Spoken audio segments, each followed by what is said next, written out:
Sequels to hugely popular movies are in a tough position. The original movie was obviously good enough to warrant a second, but before the movie even starts, there's these dreaded expectations. Sometimes the sequel nails it and delivers a movie that's on par or occasionally better than the original. Other times the sequel seems to flounder and not fully comprehend the fundamentals of what made the original work. And then there's times where a sequel comes along that isn't as good as the original, but still a solid movie and a welcome entry into the franchise. Teenage Mutant Ninja Turtles 2 is exactly that. Teenage Mutant Ninja Turtles 2: The Secret of the Ooze is a 1991 action-adventure movie from director Michael Pressman. The movie opens in New York. Everyone, and I mean everyone, is obsessively eating pizza. What I wonder, is this supposed to show how much New Yorkers love pizza, or is this a direct influence of the Turtles? If it's supposed to be the latter, then where are the peanut butter and clams? Anchovies and hot fudge? He's got that soul glow! Just let your soul glow! Just let it shine through! Over at Roy's Pizza, Kino is picking up an order to take to reporter April O'Neil's place. Before going into her apartment, he noticed the place across the street is being robbed. If he's trying to be stealthy, then why is he bringing the pizza with him? He catches the criminals in the act. You guys are under arrest. Isn't the whole point of wearing a mask so that nobody can see your face? The crooks attack him and he uses his kung fu to take them out. Only there's a lot more of them. Thankfully, the turtles show up to save the day. The robbers try to run away. Rightfully so. If I saw 4 human-sized talking turtles with weapons, I'd probably shit myself.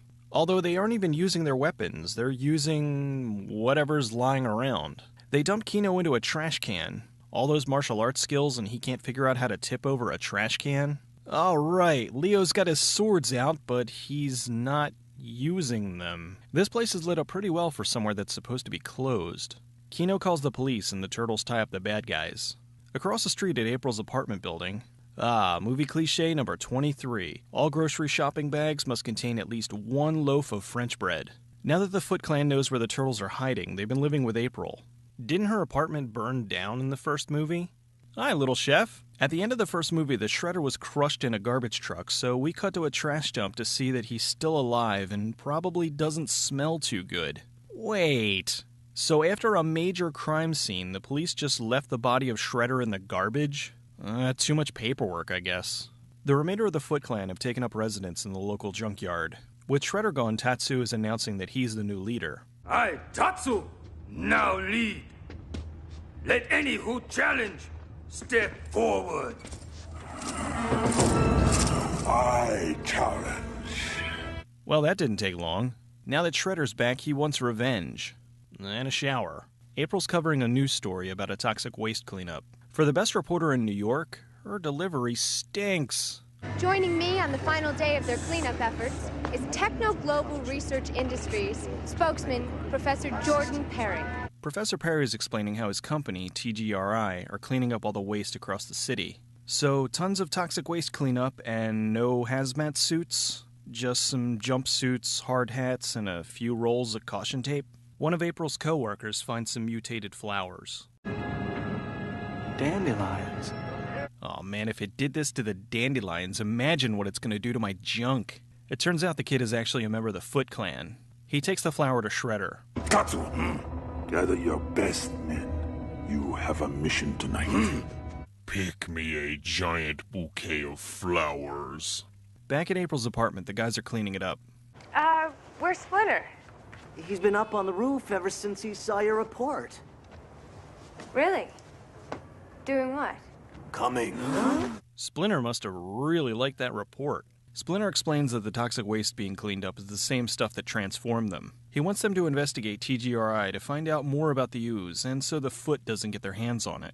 Over at TGRI, the professor is disposing of the Ooze. This just reminds me of how much I want a Teenage Mutant Ninja Turtle pudding pie. The professor goes to get rid of the last canister, but Tatsu stops him. The turtles make their way into the lab and see that there's one canister that hasn't been destroyed. How does he type with fingers that big? The Foot Clan's still there, and Donatello manages to get the Ooze away from them. The guys fight off the Foot while going back and forth with the Ooze. Tatsu gets the canister, takes the professor hostage, and escapes. At April's place, the turtles announce they're leaving. If the Foot's looking for them, then wouldn't she be safer if they were around?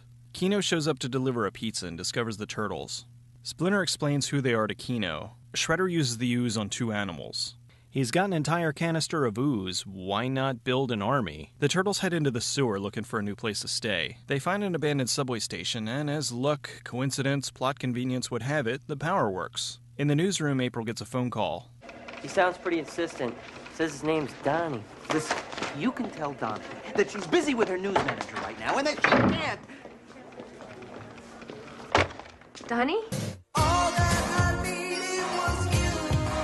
Shredder has Tatsu release the creatures. Alright, Bebop and Rocksteady, Toka and Razor? Their creatures are strong, but mentally they're infants. Raphael convinces Kino to try to infiltrate the Foot and find their headquarters.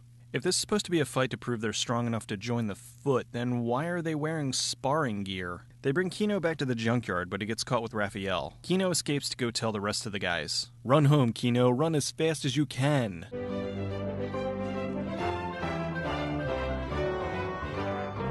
April! Leo! If you're there, it's me, Kino! He's delivered pizzas here numerous times, and now he has no idea how to get in? He tells April about Raph, and the guys go to rescue him, but of course, it's a trap. Oh, if only one of them had some swords that they could use to cut their way out of the net. Splinter uses a bow and arrow to free them. With Raph now free, all 4 of the turtles fight the Foot. Things are going well until Shredder calls Toka and Razor. Even though the turtles have been around longer, Toka and Razor are stronger. Don rescues the professor. They find a sewer grate and escape, taking the professor with them. Shredder takes Toka and Razor into the city to trash the place, which alerts the police. Why is the chief of police sitting in the back of the police car? The Foot gives April a message to give to the turtles. See, this is why they should be with her. He's just trying to force you guys into fighting Toka and Razar again. No. But you can't. April, there's no other way. But you guys don't stand a chance. Thanks for the vote of confidence, April. The professor makes a concoction to help fight the monsters. Nice Simpsons product placement. Although wouldn't it have made sense for Bart Simpson to be saying cowabunga? The guys meet up in a construction zone to fight Toka and Razor. Hold on, he didn't use all that ooze already?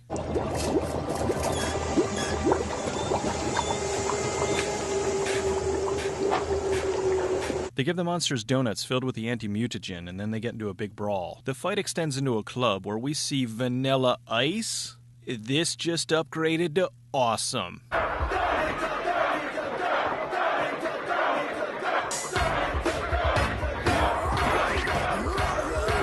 Good thing Vanilla Ice just so happened to have a song about Ninja Turtles prepared. The turtles spray the monsters with fire extinguishers, which speeds up the anti-mutagen, turning them back into a wolf and a snapping turtle. How many times is he gonna sing this song? Yo, it's the Green Machine, gonna rock the town without being seen. Yo, it's the Green Machine, gonna rock the town without being seen. Shredder shows up and he is pissed. Oh great, it's the start of the Coming Out of Their Shells tour. The blast knocks Shredder out the window and he drinks the mutagen, turning himself into Super Shredder. Interesting to know that the ooze also transforms your clothes if you ingest it. Shredder trashes the pier but ends up crushing himself and the turtles escape. Wait, that's it? He ended up taking himself out? The movie was filmed mostly in New York and North Carolina for about $25 million. Ernie Reyes Jr. was Donatello's stunt double in the original movie. The producers liked him so much they had him play the part of Kino in the sequel. With the success of the original, the studio wanted a sequel as soon as possible. The original movie was released on March 30th, 1990, and the sequel was released almost exactly a year later, on March 22nd, 1991. With the original being such a big hit with kids, parents were upset about the violence and how the turtles used weapons. I guess the title wasn't obvious enough for them. Anyway, with the sequel, the turtles almost never used their weapons to appease the parent groups. Surprisingly, it worked. Although you have to question the stupidity of this. In the movie, the turtles use things like yo-yos and pepperoni sticks. What do you think an 8-year-old will have easier access to? Katanas or household items? The movie was also not as dark in tone as the original. Still not as dark as the comics, but definitely aimed more for kids. They even refined the turtles' appearance to make them less scary, although they were never scarier than this. The turtles were riding their wave of popularity, and it showed with all the movie tie-in toys and snacks like the wonderful Teenage Mutant Ninja Turtle pies. The legendary puppet master Jim Henson died on May 16, 1990, and the movie was dedicated to him. The building used as an entrance for April's apartment was actually the location of Jim Henson's creature shop. The turtles were created in Jim Henson's creature shop, and he stated that they were the most advanced things he had ever worked with. It's amazing how much expression they were able to get, not to mention having suits flexible enough to do all these stunts. While CGI is getting better, I have still yet to see something that can convey this much emotion and feel like a real living thing. Although I did enjoy the all-CGI TMNT in 2007, which wasn't as good as 1 and 2, but was way better than 3. The studio wanted to use Bebop and Rocksteady for the film, but the creators, Kevin Eastman and Peter Laird, thought it was a bad idea, so they didn't give them the rights. The studio went ahead anyway, and that's how we got Toka and Razor. Mark Casso, the actor inside Leonardo, has a small part as the guy who tells April she has a phone call. That's director Michael Pressman as April's boss.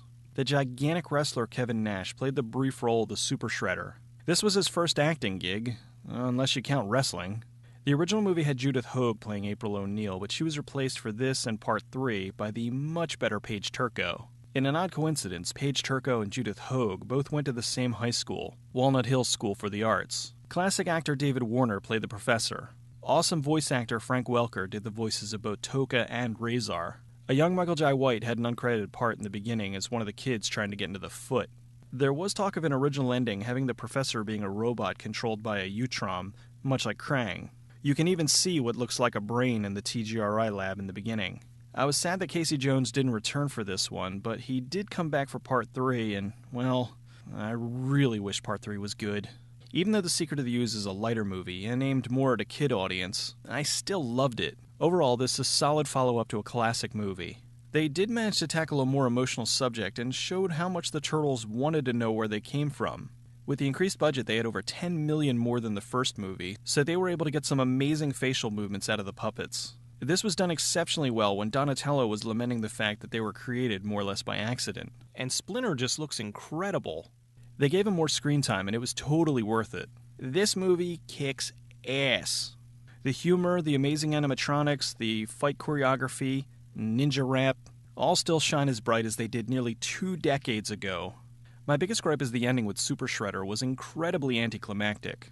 They didn't even have a hint of a fight, just Shredder yelling and then crushing himself. I'm glad the Turtles are enjoying success with the new TV series, although replacing Cowabunga with Booyakasha seems unnecessary. Although I'm confused by things like the sexy turtle costume. I am happy that the series still lives on, and I do hope for another live-action movie, just so long as it's not the Teenage Mutant Ninja Aliens that Michael Bay wanted.